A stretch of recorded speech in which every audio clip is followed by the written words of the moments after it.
ధరణిపై తెలంగాణ సర్కార్ special focus పెట్టింది. త్వరలో ధరణిపై అఖిలపక్ష సమావేశం నిర్వహించబోతోంది. ధరణిపై అన్ని రాజకీయ పార్టీల అభిప్రాయాలు సేకరించాలని భావిస్తోంది ప్రభుత్వం. సచివాలయంలో ధరణిపై సమీక్షించిన ముఖ్యమంత్రి రేవంత్ రెడ్డి ధరణిలో సమస్యలు, మార్పులు, చేర్పులు, ఇతర అంశాలపై చర్చించారు.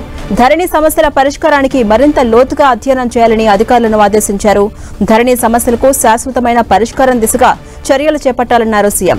సవరణలపై కొత్త సమస్యలు ఏర్పడకుండా జాగ్రత్తలు తీసుకోవాలని సూచించారు. ఇక అఖిలపక్ష సమావేశం నిర్వహించి ధరణి పోర్టల్పై అన్ని రాజకీయ పార్టీల అభిప్రాయాలు తీసుకోవాల్సిన అవసరం ఉందని సీఎం తెలిపారు. ప్రజల అభిప్రాయాలు, సూచనల ఆధారంగా సమగ్ర చట్టం రూపొందించాలని సూచించారు.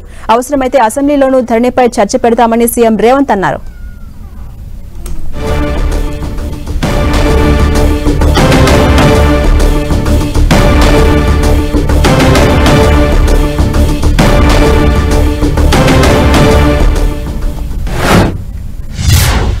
ఇక అప్డేట్స్ మా ప్రతినిధి కొండల్ అందిస్తారు. కొండల్, తెలంగాణ సర్కార్ ధరణిపై స్పెషల్ గా ఫోకస్ చేసింది. త్వరలో ధరణిపై అఖిలపక్ష సమావేశం కూడా నిర్వహించబోతోంది. అప్డేట్స్ ఏంటి? గత ప్రభుత్వం ధరణిని తీసుకొచ్చిన తర్వాత ధరణిలో అనేక లోపాలు ఉన్నాయి. వాటితో రైతులు, ముఖ్యంగా రైతులు, పెద్ద ఎత్తున రైతులు ఇబ్బందులకు గురవుతున్నారు. ఇప్పటికి కూడా అవన్నీ షార్ట్అవుట్ కాని పరిస్థితి ఉంది. వీటన్నిటిపైనే ప్రభుత్వం, కాంగ్రెస్ ప్రభుత్వం అధికారంలో వచ్చిన తర్వాత ధరణి మార్చుతామని చెప్పి ఎన్నికల్లో హామీ ఇచ్చింది. దానికి అనుగుణంగానే ధరణిని పూర్తిగా ప్రక్షాళన చేయాల్సిన అవసరం ఉంటుంది. కొత్త ఆర్ఓఆర్ చట్టం తీసుకొచ్చే దిశగా ప్రభుత్వం ముందుకెళ్తుందని చెప్తుంది. దీనిలో భాగంగానే ఇప్పటికే ధరణిపై ఒక కమిటీని వేసింది. సిసిఎల్ఏ నేతృత్వంలో ఎక్స్పర్ట్స్తో, రెవెన్యూ ఎక్స్పర్ట్స్తో కూడిన కమిటీని వేసింది, అధ్యయనం చేస్తుంది. దాంట్లో మాడ్యూల్స్ చేంజ్ చేయాలంటే కూడా సాంకేతికంగా అనేక సమస్యలు తలెత్తుతున్నాయి. వాటన్నింటి కూడా ఇప్పటికి షార్ట్అవుట్ చేయలేని పరిస్థితి ఉంది. దాదాపు ఇప్పటి వరకు 4-5 సార్లు కమిటీ భేటీ అయింది, ముఖ్యంగా చర్చింది సమస్యలపైన. ఈ మాడ్యూల్స్ చేంజ్ చేయడం అన్నది ప్రధానమైన సమస్యగా ఉంది. వీటన్నిటికీ షార్ట్అవుట్ చేయడానికి మరింత లోతైన అధ్యయనం జరగాల్సిన అవసరం ఉందని ప్రభుత్వం భావిస్తుంది. దీనిపైన ముఖ్యంగా ధరణిపైన కొత్త ఆర్ఓఆర్ చట్టం తీసుకొచ్చినప్పుడు ధరణి ఎక్కడ కూడా ప్రజల అభిప్రాయాల మేరకు ఉండాలనేది ప్రభుత్వం భావిస్తుంది. దీనిలో భాగంగానే ధరణిపైన త్వరలోనే అఖిలపక్ష సమావేశం ఏర్పాటు చేయాలని సీఎం రేవంత్ రెడ్డి నిర్ణయించారు. ఈ అఖిలపక్ష సమావేశం, ఈ బడ్జెట్ సమావేశాలు ముగిసిన తర్వాత అఖిలపక్ష సమావేశం ఉండే అవకాశం ఉంది.